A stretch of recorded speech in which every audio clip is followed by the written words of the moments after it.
Good morning to all of you. आज आपण blood system मधला नेक्स्ट टॉपिक डिस्कस करणार आहोत. टॉपिकचं नाव आहे fibrinolytic and anti fibrinolytic drugs. तर फायब्रिनोलायटिक्स ड्रगला थ्रम्बोलायटिक ड्रग्स असंही म्हणतात. फायब्रिनोलायटिक किंवा थ्रम्बोलायटिक ड्रग्स जे आपल्या ब्लड वेसलमध्ये ॲथेरोस्क्लेरोटिक प्लाक म्हणजे थ्रोम्बाय तयार झालेला असतो, त्याच्या लायसिस करण्यासाठी उपयुक्त आहे. आणि फायब्रिनोलायटिक ड्रग हे मुख्यतः आपण treatment point of view, therapeutic point of view use करतो. अँटीप्लेटलेट आणि अँटीकोएग्युलंट हे आपण प्रोफेलेक्टिक पॉईंट ऑफ व्ह्यू यूज करतो.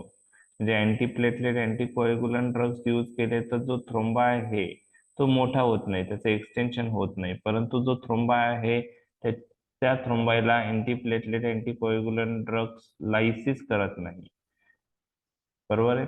तर अँटीप्लेटलेट अँटीकोएग्युलंट drugs we use for prophylactic purpose, and these drugs prevent extension of thrombi. These drugs do not have any effect on the thrombi which is already present in our arteries, veins. Fibrinolytic drug किंवा thrombolytic drug हे जो थ्रोम्बाय आहेत त्याचं breakdown करतात, म्हणून नाव आहे फायब्रिनोलायटिक किंवा थ्रोम्बोलायटिक. आणि काही कार्डिओव्हॅस्क्युलर सेरेब्रोव्हॅस्क्युलर कंडिशन्स मध्ये therapeutic purpose point of view हे ड्रग आपण यूज करतो. जसं मायोकार्डियल इन्फेक्शन आहे, त्यानंतर सेरेब्रोव्हॅस्क्युलर कंडिशन्स आहेत, त्यात आपण फायब्रिनोलायटिक ड्रग यूज करतो. अँटी फायब्रिनोलायटिक ड्रग म्हणजे हे असे ड्रग जे जो क्लॉट झालेला आहे त्याचं लायसिस इनहिबिट करतात. ओके. त्यामुळं अँटी फायब्रिनोलायटिक ड्रग जिथं ब्लिडिंग कंडिशन्स आहेत, जास्त ब्लिडिंग होत आहे आणि आपल्याला ब्लिडिंग कमी करायचं आहे, तर जो ऑलरेडी तयार झालेला क्लॉट आहे तो क्लॉट ब्रेकडाऊन होऊ नये म्हणून अँटी फायब्रिनोलायटिक ड्रग यूज करतात. तर फायब्रिनोलायटिकलाच थ्रम्बोलायटिक ड्रग म्हणतात आणि फायब्रिनोलायटिक आणि अँटी फायब्रिनोलायटिक हे दोन्ही ग्रुप एक्झॅक्टली ऑपोजिट आहेत. आता एक्झाम मध्ये सीसीएमपी पॉईंट ऑफ व्ह्यू तुम्हाला याच्यावर क्वेश्चन एक तर 2 मार्कला येऊ शकतो किंवा 4 मार्कला येऊ शकतो. लॉंग क्वेश्चन ह्या टॉपिकवर विचारला जाणार नाही. तर पहिले आपण फिजिओलॉजी पार्ट डिस्कस करणार आहोत. Exam point of view physiology part ही महत्वाचा नाही. तुम्हाला इन्युमरेट फायब्रिनोलायटिक ड्रग्स असा क्वेश्चन येईल, how they act, uses of fibrinolytic drug, किंवा enumerate anti fibrinolytic drug, uses of anti fibrinolytic drug. तर short note point of view हा topic विचारला जाणार आहे. Initial physiology part exam point of view महत्वाचा नाही. ड्रग पासून बाकीच्या गोष्टी ज्या आपण डिस्कस करणार आहोत त्या महत्वाच्या आहेत. नोट्समध्ये पण इनिशियल जो पार्ट दिलाय फिजिओलॉजी तो फक्त अंडरस्टँडिंग पॉईंट ऑफ व्ह्यू आहे. तर आता आपण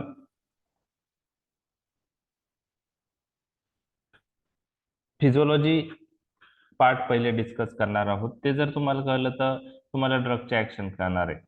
okay. So fibrinolytic drugs, these are the drugs used to lyse thrombi, clot to recanalize occluded vessels. Okay. तर हे फायब्रिनोलायटिक ड्रग विषयी आहे. इंट्रोडक्शन जे दिलेलं आहे ते फायब्रिनोलायटिक ड्रगचं आहे. ओके. फायब्रिनोलायटिक ड्रगचं आहे. ओके.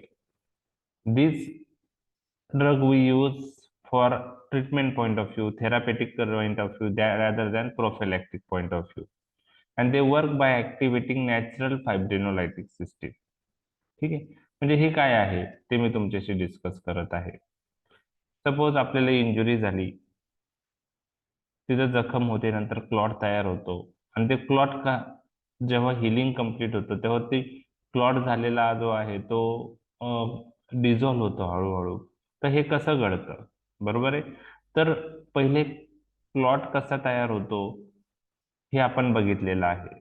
ज्यावेळेस इंजुरी होती त्यावेळेस व्हॅसो कॉन्स्ट्रिक्शन होतं, प्लेटलेट ऍक्टिव्हेशन ऍग्रिगेशन होतं, त्यानंतर क्लॉटिंग फॅक्टर ऍक्टिव्हेट होऊन फायब्रिनोजनचं कन्व्हर्जन अल्टिमेटली फायब्रिन मध्ये होतं आणि फायब्रिन तिथं डिपॉझिट होतो.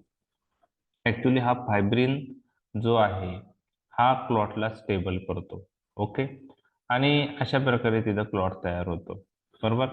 आणि हा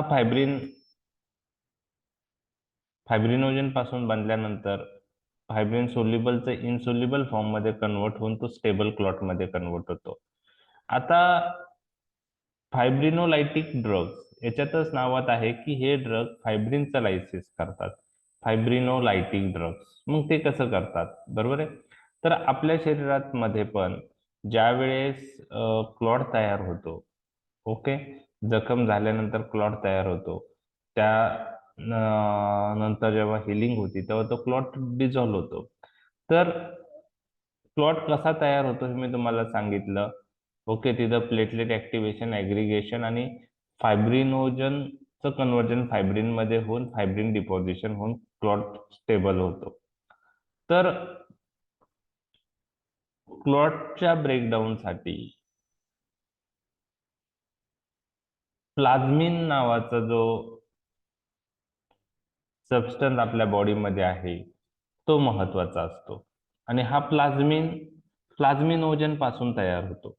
म्हणजे जे फायब्रिन डिपॉझिट झालेला आहे, जो क्लॉट तयार झालेला आहे, तो डिझॉल्व्ह होण्यासाठी प्लाझ्मिनची गरज असते. आणि हा प्लाझ्मिन कशापासून बनतो? प्लाझ्मिनोजन पासून. तर प्लाझ्मिनोजन इज कन्व्हर्टेड इंटू प्लाझ्मिन. आपल्या शरीरामध्ये टिश्यू प्लाझ्मिनोजन ऍक्टिव्हेटर आहेत आणि हे टिश्यू प्लाझ्मिनोजन ऍक्टिव्हेटर प्लाझ्मिनोजनचं कन्व्हर्जन प्लाझ्मिन मध्ये करतो. आणि हा प्लाझ्मिन फायब्रिनचं ब्रेकडाऊन करतो. ओके. हा प्लाझ्मिन फायब्रिनचा काय करतो? ब्रेकडाऊन करतो आणि त्याच्यामुळं क्लॉट डिझॉल्व्ह होतो. ओके. तर फिजिओलॉजी पार्ट इतकं तर लक्षात आला की जो क्लॉट तयार झालेला आहे त्याच्या ब्रेकडाऊनसाठी प्लाझ्मिन लागतं आणि हे प्लाझ्मिनोजन पासून बनतं. आणि प्लाझ्मिनोजन पासून प्लाझ्मिन बनण्यासाठी टिश्यू प्लाझ्मिनोजन ऍक्टिव्हेटरची हेल्प लागते. म्हणजे बॉडीमध्ये टिश्यू प्लाझ्मिनोजन ऍक्टिव्हेटर प्लाझ्मिनोजनचं कन्व्हर्जन प्लाझ्मिन मध्ये करतात आणि हा प्लाझ्मिन मग फायब्रिनचं ब्रेकडाऊन करतो. ओके. ओके. ओके. आता हा प्लाझ्मिनोजन ज्यावेळेस तुम्हाला मी सांगितले की क्लॉट फॉर्मेशनची प्रोसेस चालू असते, बरोबर आहे, थ्रोम्बोस फॉर्मेशनची प्रोसेस चालू असते, त्यावेळेस हा प्लाझ्मिनोजन त्या क्लॉट फॉर्मेशनच्या प्रोसेसच्या वेळेस तिथं डिपॉझिट झालेला असतो. फक्त टिश्यू प्लाझ्मिनोजन ऍक्टिव्हेटर काय करतात की ह्या प्लाझ्मिनोजनचं कन्व्हर्जन प्लाझ्मिन मध्ये करतात आणि त्यामुळं फायब्रिनचं ब्रेकडाऊन होतं. बरोबर आहे. तर प्लाझ्मिनोजन हा फ्रीली सर्क्युलेशन मध्येही मूव्ह होत असतो आणि प्लाझ्मिनोजन क्लॉट किंवा थ्रोम्बस मध्ये फायब्रिनला पण बॉइंड असतो. तर हे tissue plasminogen activator fibrin bound प्लाझ्मिनोजनला सिलेक्टिव्हली ऍक्टिव्हेट करतात आणि त्याच्यामुळं फायब्रिन बाउंड प्लाझ्मिनोजन ऍक्टिव्हेट झाल्यावर प्लाझ्मिन बनतं आणि त्या क्लॉटचं लायसिस होतं. सर्क्युलेशन मध्ये जो प्लाझ्मिनोजन आहे, ओके, त्याला हे टिश्यू प्लाझ्मिनोजन म्हणजे जो फ्री फॉर्म मध्ये मूव्ह होतो त्याला ते ऍक्टिव्हेट करत नाही. थोडक्यात काय की टिश्यू प्लाझ्मिनोजन ऍक्टिव्हेटर हा एक कोड तुमच्या लक्षात आलेला आहे आणि तो प्लाझ्मिनोजनचं कन्व्हर्जन प्लाझ्मिन मध्ये करतो. जे प्लाझ्मिनोजन फायब्रिन बाउंड आहे त्याचं कन्व्हर्जन तो प्लाझ्मिन मध्ये करतो आणि त्याच्यामुळं फायब्रिनचा लायसिस होऊन क्लॉट डिझॉल्व्ह होतो. जो प्लाझ्मिनोजन सर्क्युलेशन मध्ये फ्रीली मूव्ह होतो त्याला टिश्यू प्लाझ्मिनोजन ऍक्टिव्हेटर ऍक्टिव्हेट करत नाही. आता प्लाझ्मिनचा रोल तुम्हाला लक्षात आला, क्लॉटचा ब्रेकडाऊन, बरोबर आहे. ठीक आहे. आता कधी कधी काय होतं, जिथं क्लॉट तयार झालेला आहे तिथं प्लाझ्मिन बनतो, तो त्या क्लॉटला डिझॉल्व्ह करतो, परंतु काही प्लाझ्मिन सर्क्युलेशन मध्ये पण एंटर होतो आणि त्यामुळं ब्लिडिंगची रिस्क वाढते. तर आपल्या शरीरामध्ये अँटीप्लाझ्मिन आहे. आपल्या बॉडीमध्ये जे अँटीप्लाझ्मिन असतात ते प्लाझ्मिनला न्यूट्रलाइज करतात, बरोबर आहे. परंतु जो फ्री प्लाझ्मिन आहे त्यालाच ते न्यूट्रलाइज करतात. फायब्रिन बाउंड प्लाझ्मिनला ते न्यूट्रलाइज करत नाही. ओके, तर प्लाझ्मिनची ऍक्शन ही ब्रेकडाऊन ऑफ द क्लॉट आहे. प्लाझ्मिन जास्त झालं तर ब्लिडिंग होऊ शकते. प्लाझ्मिनला काउंटर ऍक्ट करायला अँटीप्लाझ्मिन आपल्या बॉडीमध्ये आहे. परंतु कधी कधी प्लाझ्मिनची लेवल इतकी वाढते की अँटीप्लाझ्मिन पण सॅच्युरेट होतो, त्यामुळे ब्लिडिंगची रिस्क वाढते. म्हणजे थ्रोम्बोलायटिक ड्रग दिल्यानंतर ब्लिडिंगची रिस्क का वाढते, तर प्लाझ्मिन एक्सेस होतं. ओके, आता मी तुम्हाला सांगितलं की टिश्यू प्लाझ्मिनोजन ऍक्टिव्हेटरचा लोज प्लाझ्मिनोजनचं कन्व्हर्जन प्लाझ्मिन मध्ये करणं आहे आणि तो प्लाझ्मिन त्या फायब्रिनला ब्रेकडाऊन करणार आहे.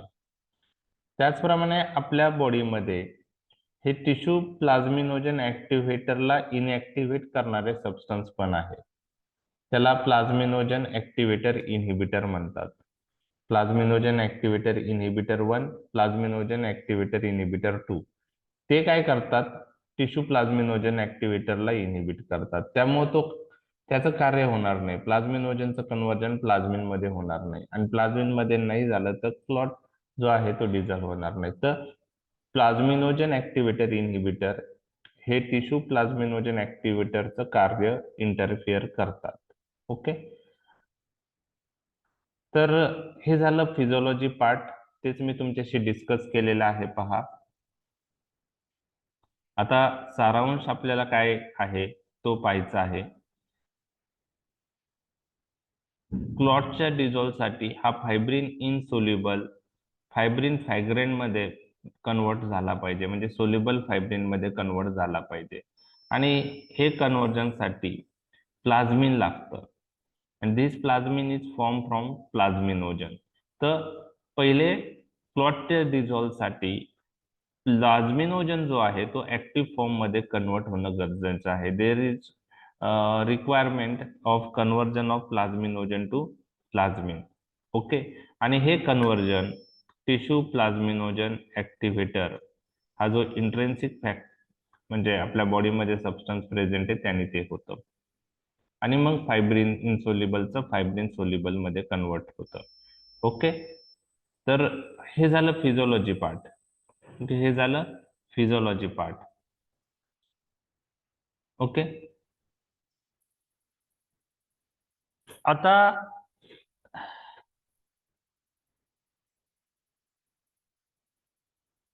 जे ड्रग आहेत जे फायब्रोनोलायटिक इफेक्ट दाखवतात, हे ड्रग कसे कार्य करतात. ओके, आणि जे अँटी फायब्रिनोलायटिक इफेक्ट दाखवतात ते कसे कार्य करतात हे आपण जाणणार आहोत. जर जे फायब्रिनोलायटिक ड्रग आहे ते ड्रग जो पण थ्रोम्बस तयार झालेला आहे त्याचं लायसिस करतात. कसं करतात, by increasing conversion of plasminogen to plasmin. प्लाझ्मिनोजनचं कन्व्हर्जन ते प्लाझ्मिन मध्ये करतात आणि हा प्लाझ्मिन मग त्या थ्रोम्बसला ब्रेकडाऊन करणार आहे. तर जे पण ड्रग आहेत स्ट्रिप्टोकायनेज, युरोकायनेज, अल्टीप्लेज, टिनिक्टिप्लेज, हे सर्व फायब्रिनोलायटिक ड्रग प्लाझ्मिनोजनचं कन्व्हर्जन प्लाझ्मिन मध्ये करतात आणि तो प्लाझ्मिन मग फायब्रिन इनसोल्युबलला फायब्रिन सोल्युबल मध्ये कन्वर्ट करतो आणि क्लॉट डिझॉल्व्ह होतो, थ्रोम्बस डिझॉल्व्ह होतो. ओके, हे झालं फायब्रिनोलायटिक ड्रगचं ऍक्शन. ओके, प्लाझ्मिनोजनचं कन्व्हर्जन ते प्लाझ्मिन मध्ये वाढवतात. अँटी फायब्रिनोलायटिक ड्रग काय करतात, anti fibrinolytic drug inhibit conversion of plasminogen to plasmin. त्यामुळे जो थ्रोम्बाय किंवा क्लॉट तयार झालेला आहे तो डिझॉल्व्ह होणार नाही. आणि ब्लिडिंग डिसऑर्डर जसं मिनोरेजिया आहे त्यामध्ये आपण यूज करू शकतो. ओके, तर अँटी फायब्रिनोलायटिक ड्रग हे क्लॉट डिझॉल्व्ह होऊ देत नाही. ओके, आणि अँटी फायब्रिनोलायटिक ड्रग मध्ये इप्सलॉंग amino caproic acid, tranexamic acid हे ड्रग येतात. तर हे फिजिओलॉजी पार्ट आपण डिस्कस केलेला आहे. आता आपण ऍक्च्युअल ड्रग कडे येऊया. ओके, तर फिजिओलॉजी पार्ट समजलाय तुम्हाला.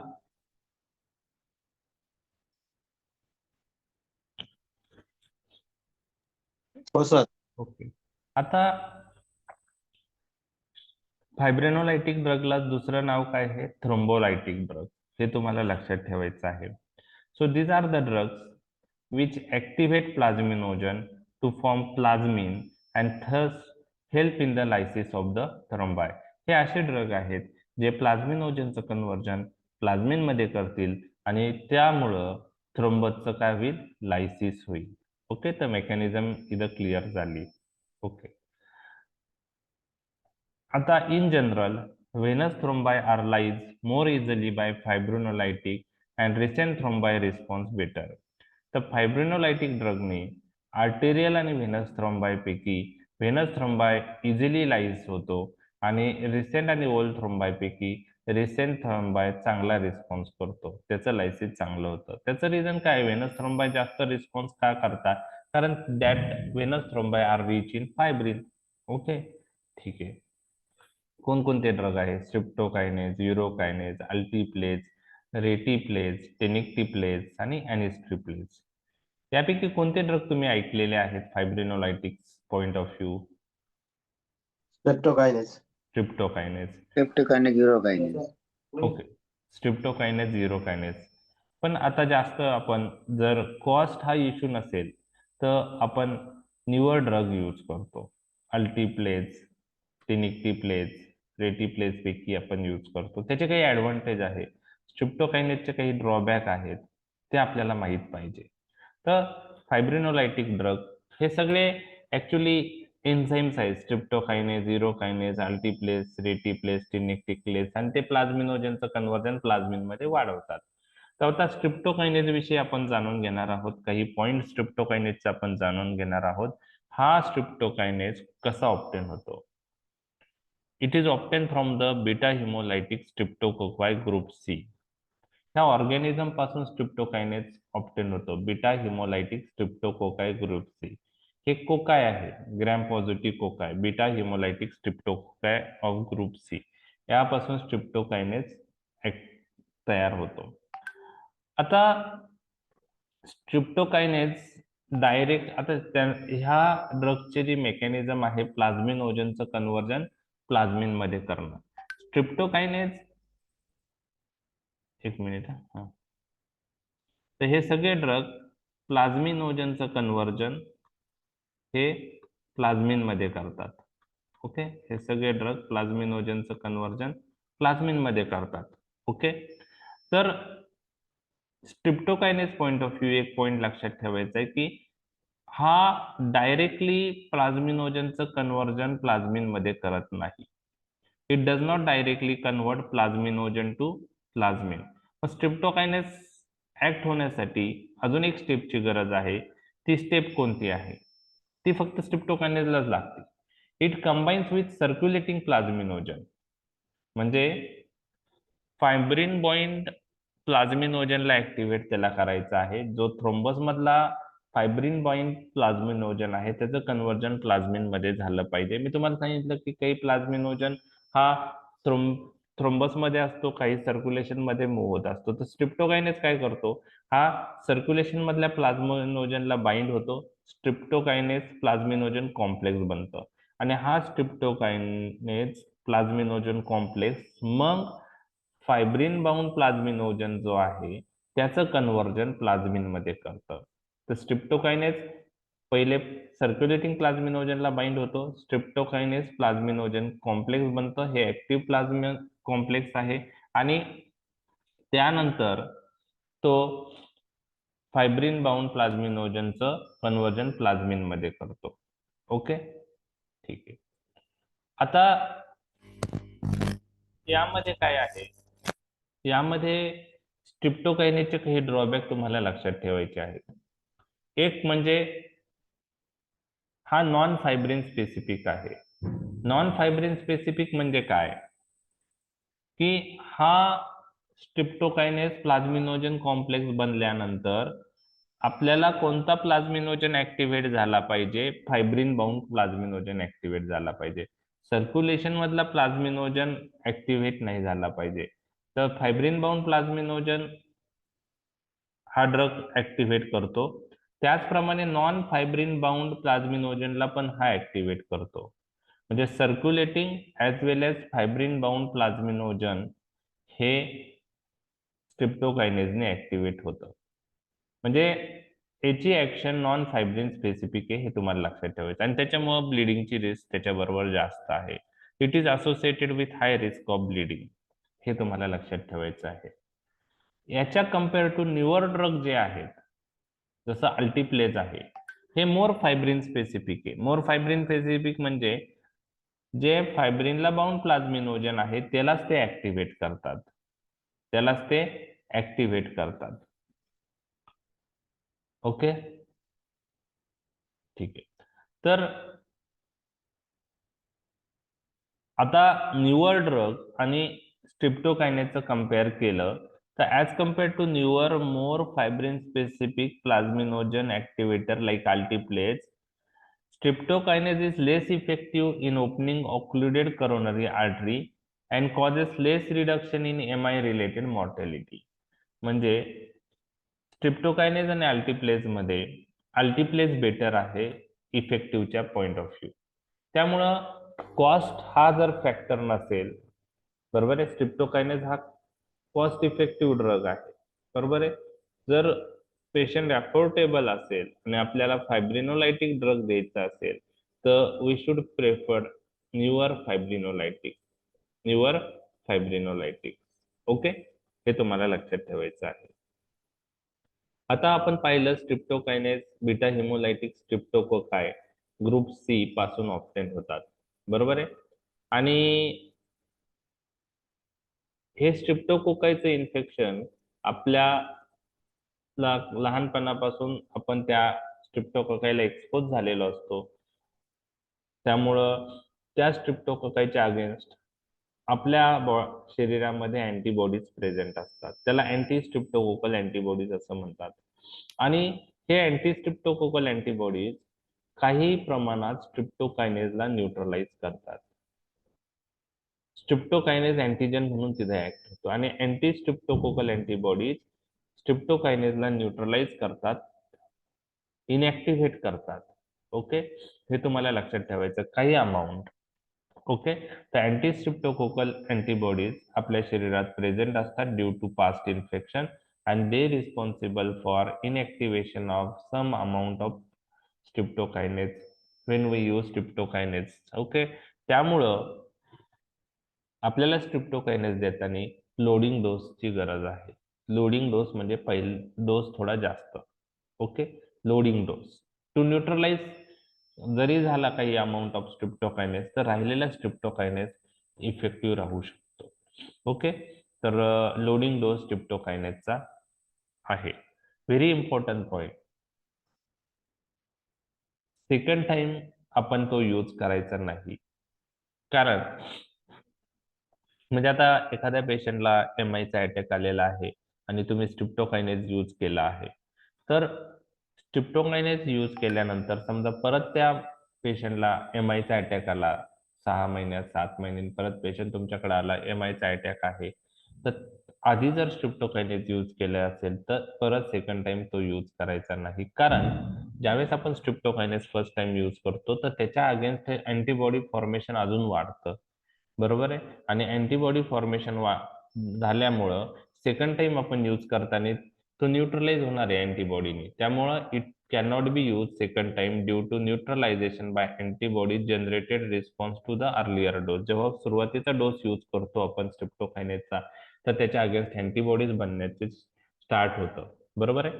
तर याच्या विरुद्ध अल्टिप्लेज जो ड्रग आहे किंवा न्यूअर जे फायब्रिनोलायटिक आहे ते आपण रिपीटेडली यूज करू शकतो, सेकंड अटॅकला पण यूज करू शकतो. तर हा फरक तुम्हाला लक्षात ठेवायचा आहे. एक मिनिट. प्लाझ्मा टी हा स्ट्रिप्टोकायनेजचा 30 ते 80 मिनिट आहे, लेस एक्सपेन्सिव्ह आहे, त्यामुळे काही डेव्हलपिंग कंट्रीजमध्ये स्ट्रिप्टोकायनेज आपण स्टील यूज करतो. MI चा पेशंटमध्ये आपण 7.5 to 15 lakh international unit infuse करतो over 1 hour. Deep vein thrombosis आणि पल्मोनरी एम्बोलिझम साठी डोस कमी आहे, 2.5 lakh international unit loading dose अर्धा ते 1 तास द्या आणि मग 1,00,000 इंटरनॅशनल युनिट पर आवर आपल्याला 24 तासासाठी द्यायचं आहे. म्हणजे याच्यात आपण युजेस लक्षात आले, myocardial infarction, deep vein thrombosis आणि पल्मोनरी एम्बोलिझम यात आपण हे यूज करतो. तर हे स्ट्रिप्टोकायनेज विषयी झालं. म्हणजे स्ट्रिप्टोकायनेज बीटा हिमोलायटिक स्ट्रिप्टोकोकाई ग्रुप सी पासून ऑब्टेन होतो. तो डायरेक्टली ऍक्ट होत नाही. तो सर्क्युलेटिंग प्लाझ्मिनोजनला बाइंड होतो. स्ट्रिप्टोकायनेज प्लाझ्मिनोजन कॉम्प्लेक्स बनतं आणि मग तो प्लाझ्मिनोजन ते कॉम्प्लेक्स प्लाझ्मिनोजनचं कन्व्हर्जन प्लाझ्मिन मध्ये करतं. हे आपण बघितलं. त्यानंतर इनिशियल लोडिंग डोस त्याची गरज असते, कारण पोस्ट इन्फेक्शनमुळं अँटीबॉडीज आपल्या शरीरात असतात, ते काही अमाऊंट स्ट्रिप्टोकायनेजला न्यूट्रलाइज करतात. म्हणून loading dose of streptokinase is required. अल्टिप्लेटची लोडिंग डोसची गरज नसते. त्यानंतर न्यूअर फायब्रोनोलायटिक पेक्षा जे ओल्डर ड्रग होते स्ट्रिप्टोकायनेज, युरोकायनेज, ते लेस इफेक्टिव्ह आहेत, हे आपण पाहिलेलं आहे. त्यानंतर एम-आयच्या पेशंटला आपण स्ट्रिप्टोकायनेज यूज केलं तर सेकंड एम-आय मध्ये आपण परत स्ट्रिप्टोकायनेज यूज करत नाही, हे पाहिलं. कॉस्ट इफेक्टिव्ह ड्रग आहे. ओके, तर हे सगळ्या गोष्टी स्ट्रिप्टोकायनेजच्या आहेत. एनिस्ट्रिप्लेज नाही लक्षात ठेवलं तरी चालू शकतो, इतका यूज होत नाही. एनिस्ट्रिप्लेज काय आहे? It is the acylated form of streptokinase plasminogen complex. म्हणजे स्ट्रिप्टोकायनेज प्लाझ्मिनोजनला बाइंड झाल्यावर जे कॉम्प्लेक्स तयार होतं तेच ड्रग म्हणून यूज होतं, streptokinase plasminogen complex. Okay okay, it is a acylated form. तर असायलेशन केल्यामुळं acylation makes the complex temporarily inactive but protects it from neutralization by plasmin inhibitor. After deacylation, which begins immediately after injection, the streptokinase plasminogen complex promotes thrombolysis by speeding the conversion of plasminogen to plasmin. Like streptokinase, anistriptase is antigenic and is not specific for fibrin-bound plasminogen. तर fibrin bound प्लाझ्मिनोजन specific नाही आहे. Circulating प्लाझ्मिनोजनला पण activate करतं आणि fibrin bound प्लाझ्मिनोजनलाही हे drug activate करतं आणि अनिस्ट्रिप्लेस पण अँटीजेनिक आहे, त्याच्या अगेन्स्टही अँटीबॉडी बनवू शकतात. तर हे झालं अनिस्ट्रिप्लेस. म्हणजे स्ट्रिप्टोकायनेजचा मॉडिफाईड फॉर्म अनिस्ट्रिप्लेज आहे. स्ट्रिप्टोकायनेज प्लाझ्मिनोजन कॉम्प्लेक्स हे आहे आणि असायलेटेड form of streptokinase plasminogen complex आपण यूज करतो. युरोकायनेज हे ड्रग ह्युमन युरिन पासून आता ऑब्टेन करतात. It is obtain from human, this enzyme is isolated from human urine. It is non antigenic. आता ह्युमन पासून ऑब्टेन केलं तर तो नॉन अँटीजेनिक आहे. स्ट्रिप्टोकायनेज, अनिस्ट्रिप्लेज हे अँटीजेनिक होते, त्यांच्या अगेन्स्ट अँटीबॉडी बनत होत्या, बरोबर आहे. स्ट्रिप्टोकायनेज नॉन फायब्रिन स्पेसिफिक होता, अनिस्ट्रिप्लेज नॉन फायब्रिन स्पेसिफिक होता, युरोकायनेज पण नॉन फायब्रिन स्पेसिफिक आहे. म्हणजेच हा ड्रग सर्क्युलेटिंग प्लाझ्मिनोजन ला ऍक्टिव्हेट करतो, त्याचप्रमाणे फायब्रिन बाउंड प्लाझ्मिनोजनला ऍक्टिव्हेट करतो. म्हणजे circulating as well as fibrin bound प्लाझ्मिनोजन activate होतं. ओके, ब्लिडिंगची रिस्क जास्त असते. ओके, ब्लिडिंग हे सगळ्या फायब्रिनोलायटिक ड्रगने होऊ शकतं, फक्त रिस्क होण्याची जास्त आहे, ते महत्वाचं आहे.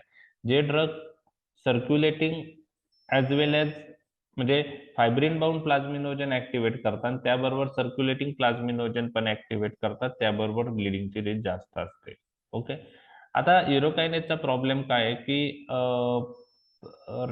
त्याचं प्रोडक्शन, त्यामुळे तो its availability is limited due to production problem आणि रेअरली यूज होतो.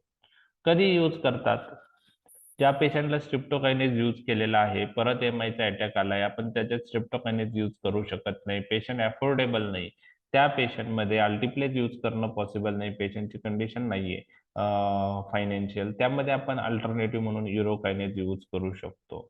तर it is indicated in patient in whom streptokinase has been given for an earlier episode.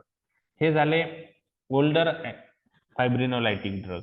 आता जे नवीन ड्रग आलेले आहेत हे रिकॉम्बिनंट टेक्निकने सिंथेटिकली ऑब्टेन केलेले आहे, त्यामुळे त्यांना नाव दिले आहे recombinant tissue plasminogen ऍक्टिव्हेटर.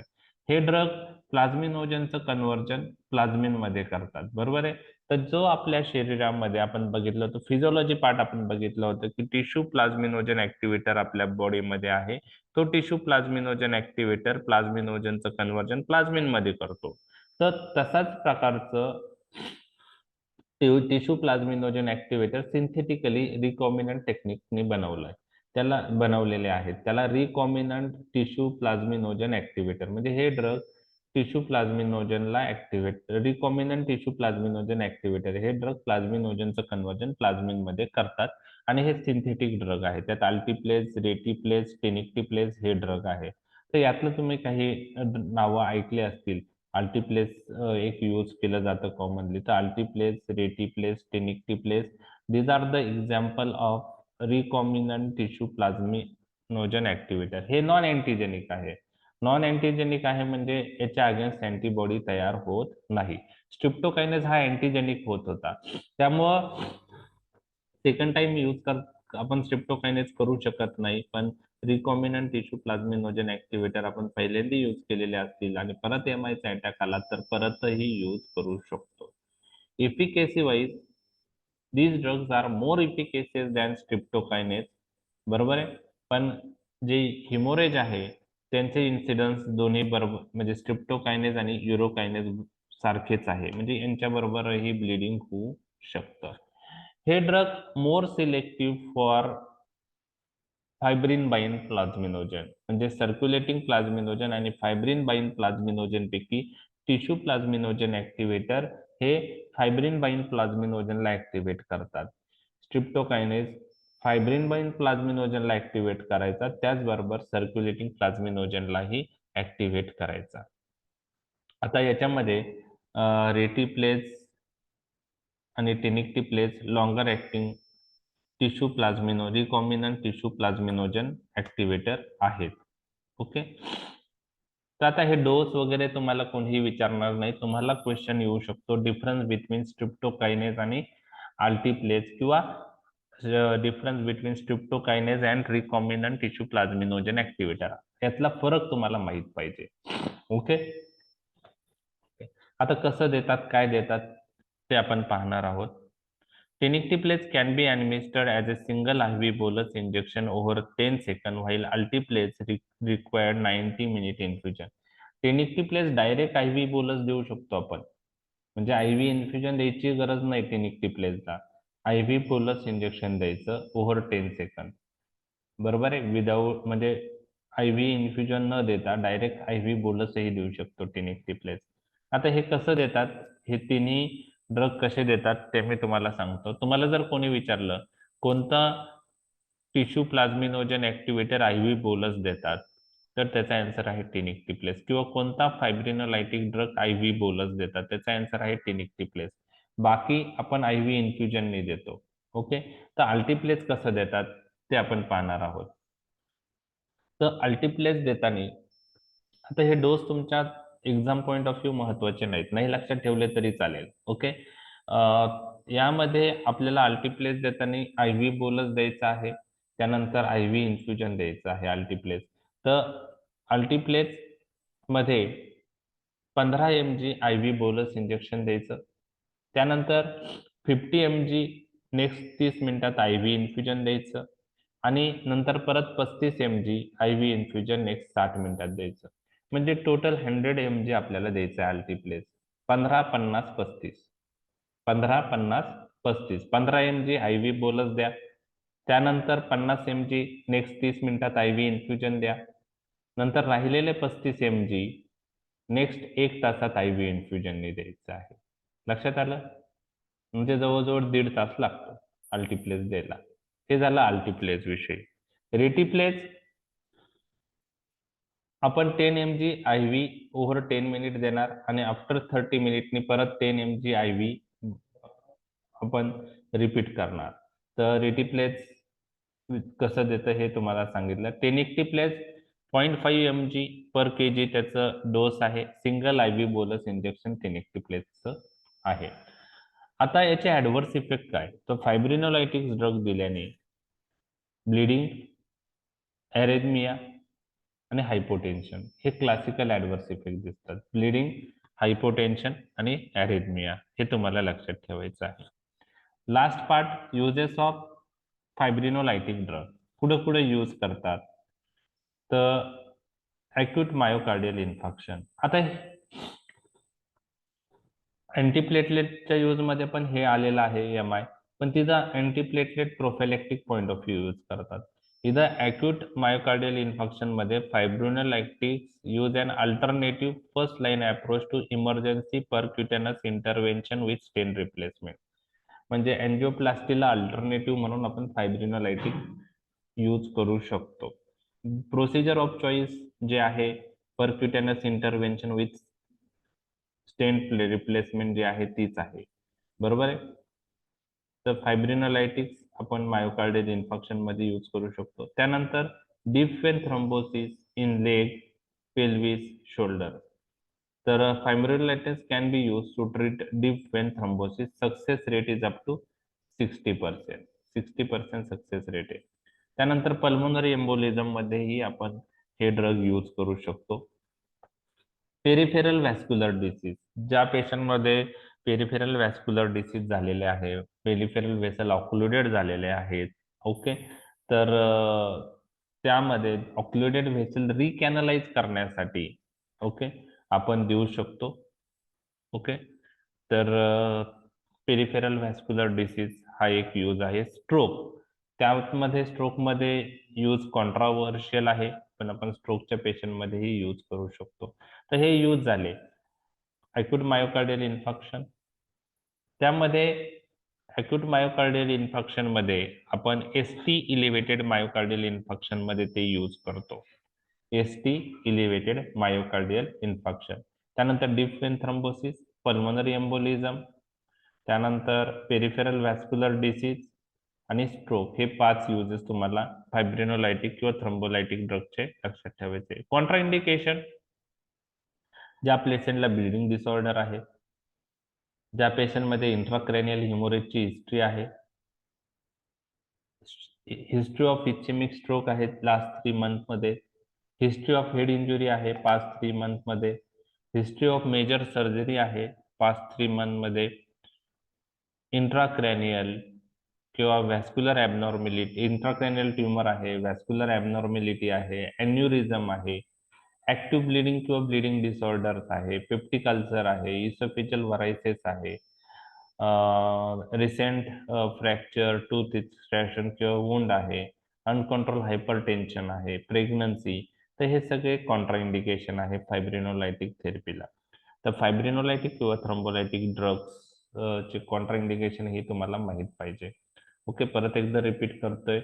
कॉन्ट्राइंडिकेशन्स of thrombolytic therapy, history of intracranial hemorrhage, history of ischemic stroke in past 3 months, history of head injury in past 3 months, history of major surgery in past 3 months, तर intracranial.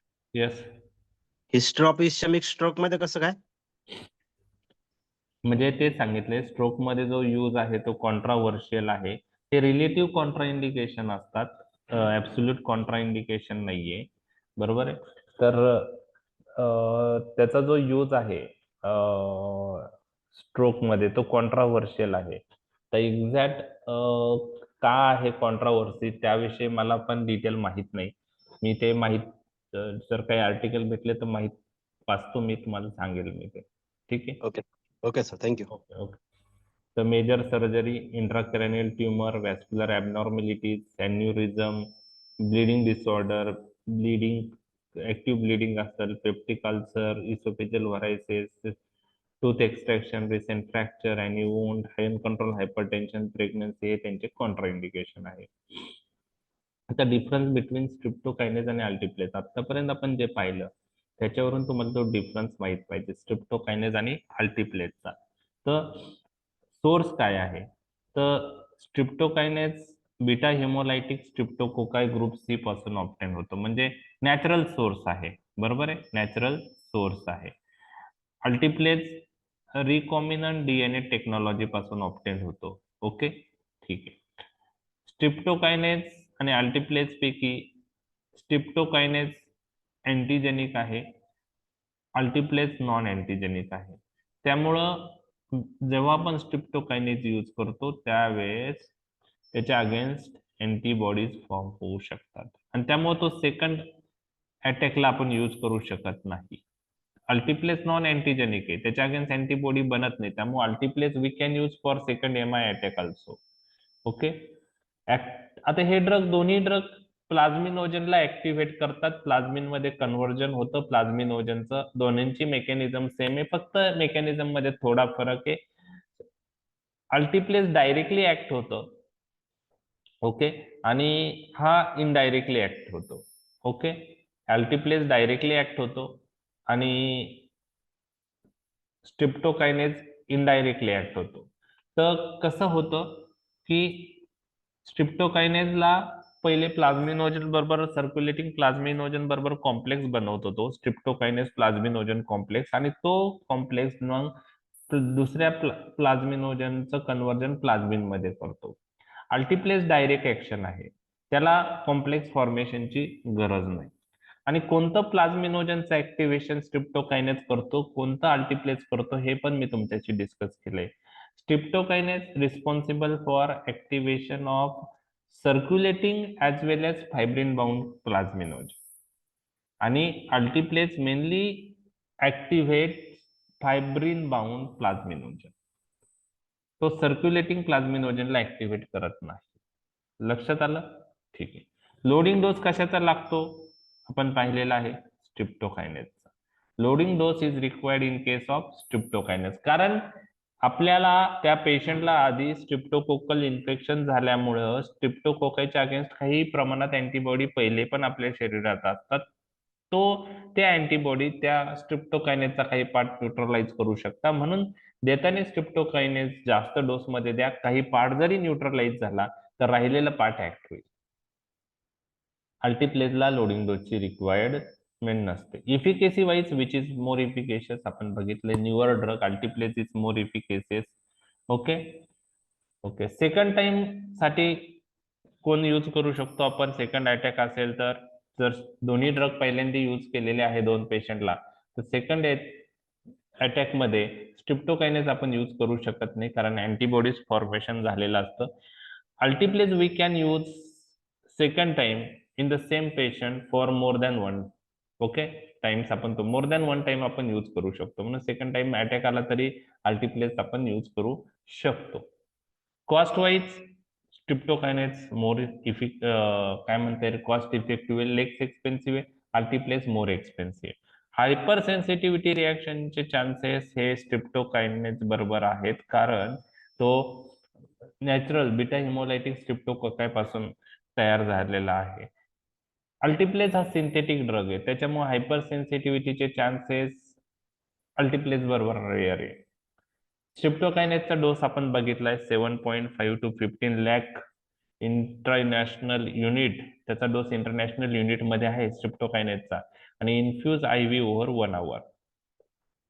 अल्टिप्लेसचं मी तुम्हाला सांगितलं total 100 mg आहे, 15 mg IV बोलस द्या, नंतर 50 mg next 30 minute मध्ये द्या, राहिलेलं 35 mg नेक्स्ट 1 hour मध्ये द्या.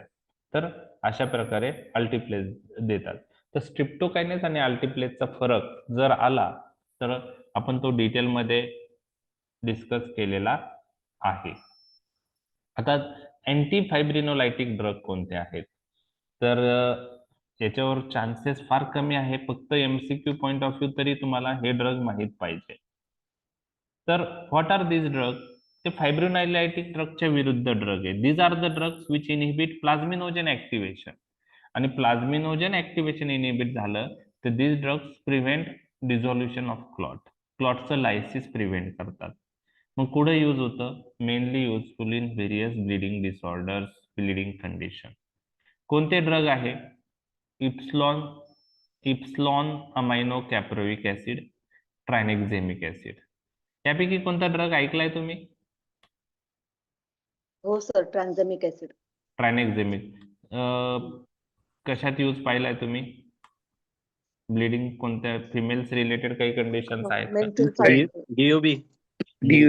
DOB, डिसफंक्शन युटेराइन ब्लिडिंग, किंवा फिमेल्स मध्ये काही कॅन्सर्स आहेत त्यात पण म्हणजे सर्वायकल कॅन्सर असेल इपिस्टॅक्सिस मध्ये पण वापरतो.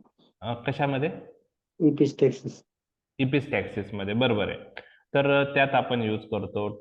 तर इप्सलॉंग अमायनो कॅप्रोविक ऍसिड आणि ट्रॅनेक्झेमिक ऍसिड. ट्रॅनेक्झेमिक ऍसिड जास्त यूज प्रॅक्टिस मध्ये आहे, त्याचा आहे म्हणजे दोघांपैकी. तर तुम्हाला ट्रॅनेक्झेमिक ऍसिड माहित असेल तर ते अँटी फायब्रिनोलायटिक ड्रग आहे. म्हणजे ते काय करतात की जो क्लॉट तयार झालेला आहे ना तर तो डिझॉल्व्ह होऊ देत नाही, तो क्लॉट डिझॉल्व्ह होऊ देत नाही आणि त्याच्यामुळे ब्लिडिंग कमी होतं. बरोबर आहे. तर मेकॅनिझम ऑफ ऍक्शन काय, दिस ड्रग्स आता these drugs bind with plasminogen and plasmin resulting in inactivation. प्लाझ्मिनोजन आणि प्लाझ्मिनला बाइंड होऊन ते त्यांना इनऍक्टिव्हेट करतात. त्यामुळं प्लाझ्मिन मेडिएटेड फायब्रिनचं लायसिस होत नाही. प्लाझ्मिन मेडिएटेड फायब्रिनचं लायसिस होत नाही. म्हणजे क्लॉटच्या लायसिससाठी जे लागतं त्याला ते इनहिबिट करतात. प्लाझ्मिन लागतो आणि प्लाझ्मिन कशापासून बनतो, प्लाझ्मिनोजन. मग हे ड्रग प्लाझ्मिनोजनला बाइंड होऊ शकतात, प्लाझ्मिनला बाइंड होऊ शकतात आणि त्यांना ते इनहिबिट करू शकतात आणि इनऍक्टिव्हेट करू शकतात थोडक्यात. आणि त्याच्यामुळं फायब्रिनचं लायसिस होत नाही आणि एक्सेसिव्ह ब्लिडिंग कंट्रोल होतं. ओके. तर tranexamic acid is 7 times more potent than epsilon amino caproic acid. त्याच्यामुळे त्याचा डोस कमी लागतो. आता ऍडव्हर्स इफेक्ट लक्षात ठेवणं पॉसिबल नाही, फक्त युजेस तुम्हाला लक्षात ठेवायचे. आला तर 2 मार्कला क्वेश्चन येणार आहे. एमसीक्यू आला तर एमसीक्यू पॉइंट ऑफ व्ह्यू ते ड्रग लक्षात ठेवायचंय. Adverse effect, hypotension, arrhythmia, bradycardia, intravascular thrombosis, allergic reaction, thrombophlebitis of the injected veins, हे त्याचे ऍडव्हर्स इफेक्ट आहेत. आता यूज काय आहे हे अँटी फायब्रिनोलायटिक ड्रग, ऑलरेडी तुम्हाला युजेस माहित आहे. बरोबर आहे अँटी फायब्रिनोलायटिक ड्रगचे. तर these are use for prevention and control of excessive bleeding due to कशामुळं, ओव्हरडोस ऑफ फायब्रिनोलायटिक ड्रग. जर फायब्रिनोलायटिक ड्रगचा ओव्हरडोस झाला तर त्यामध्ये यूज करतात. ओके. कार्डिओ पल्मनरी बायपास सर्जरीच्या वेळेस ब्लिडिंग जास्त झालं, त्याचप्रमाणे tonsillectomy, prosthetic surgery, tooth extraction आपण हिमोफिलिक पेशंटमध्ये जर परफॉर्म केले तर त्यामध्ये ब्लिडिंगची रिस्क वाढते, त्यामुळे त्यात यूज करतात. मिनोरेजिया असेल, specially IUCD intrauterine contraceptive device insert केल्यामुळे मिनोरेजिया आहे. रिकरंट इपिस्टॅक्सिस आहे. Okay. Hyphema due to ocular trauma, डोळ्यामध्ये इंजुरी झाल्यामुळं ब्लड जमा झालेला आहे. पेप्टिक अल्सर रिलेटेड ब्लिडिंग असेल तर त्यामध्येही आपण हे यूज करतो. तर वेगवेगळ्या कंडिशन मध्ये हे ड्रग्स यूज करतात for prevention or control of excessive bleeding. तर अँटी फायब्रिनोलायटिक ड्रग 2 मार्कला आलं तर तुम्हाला ते लिहिता आलं पाहिजे. ते drug epsilon amino caproic acid आणि ट्रायनेक्झेमिक ऍसिड आहेत. ते drug prevent lysis of the thrombi by inactivating plasminogen and plasmin आणि we use for prevention and control of excessive bleeding in various condition. तर फायब्रिनोलायटिक ड्रगचा overdose झाला तर कोणता drug use करणार, तर त्यामध्ये अँटी फायब्रिनोलायटिक ड्रग आपण देऊ शकतो, ते तुम्हाला माहित पाहिजे. तर फायब्रिनोलायटिक अँटी फायब्रिनोलायटिक टॉपिक आपला डिस्कस झालेला आहे. आता आपण ठीक आहे, एक मिनिट हा.